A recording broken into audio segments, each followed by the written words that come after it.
was your biggest takeaway watching the film from the game? Oh, man, where to start? There's so many things that you're analyzing that I don't think it's one. I think it's just opportunities to improve every day, especially for this group. Like we talked about, it's the first experience in the playoffs, and we've only been together for a matter of weeks, so it's many. It's not one issue. I think we're always trying to improve, and there's lots of areas where we need to improve. How do you balance, you talk about this during the regular season, not overreacting to the stretch of things aren't going your way, with it being the playoffs and you have so many games, how do you balance not overreacting to making necessary adjustments?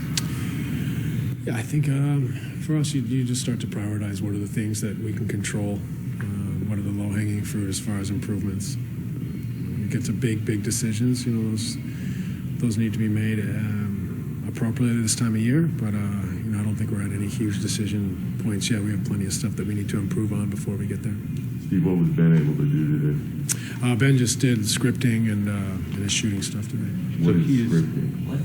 5-on-0, running through the plays. So is it fair to say he is not yet cleared for contact or one-on-one? Yesterday was his first day of contact.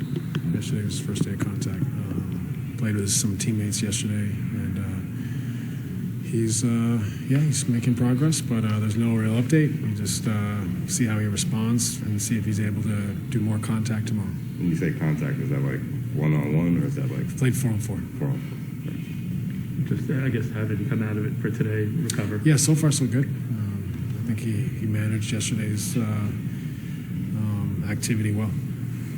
Do you feel like you got all the looks you wanted for Kevin, just a matter of shots not falling, or are you looking to tweak any of those offensive looks for him? I think we can try to improve some of the looks, but I think a lot of the looks, are ones that Kevin's able to handle and make, and so I wouldn't overreact there. Kevin, can play better and will play better. It's our job to help him, but Kevin knows how to adjust.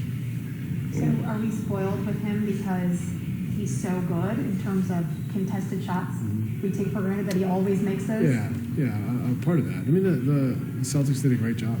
They made it difficult. But I wouldn't say that, Kevin's going to have too many games like that. He struggles. He's a winner. He's an incredible talent. He's able to adjust, and I know he's excited to get back on the floor.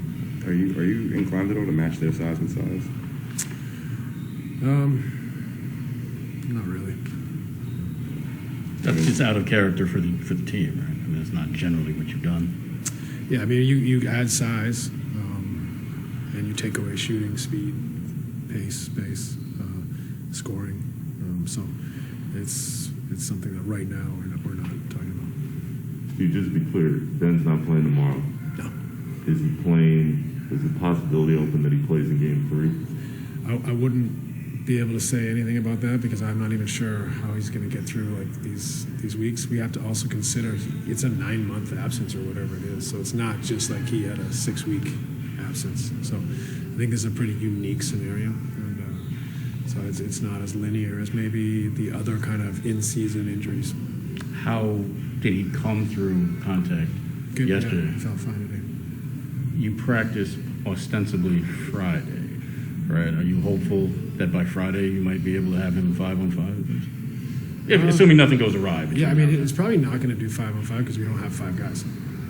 10 guys, sorry. So, probably be 4-on-4 again. So it's really trying to put him in an environment where he can start to build up and see if he can take contact, see if he can run the floor, make cuts, rebound, defend, all those things he's got to have time on the floor to do to see if he can physically adapt, and that process is only just beginning. Are you guys looking at this as, you didn't play particularly well and Kevin didn't shoot well, but it was only a 1-point game, and you kind of assume that Kevin's going to shoot better and you guys come out, or do you have to really treat this as if you lost by a larger deficit in a way? I think we look at this like we had a great opportunity to win the game but did not play well. I think the Celtics are probably looking at it. They didn't play great either. So they were able to get across the line at the buzzer, but I'm not sure that either team looks at the game and says they played great. They were physical enough and early enough in possession to kind of blow up a lot of your actions before they even started. How do you combat that? Yeah, just trying to be sharper. You know, I'm not going to go into all the details of how, but being sharper, sticking to, you know, the techniques and the spacing and the ideas that we've incorporated, and play a little better.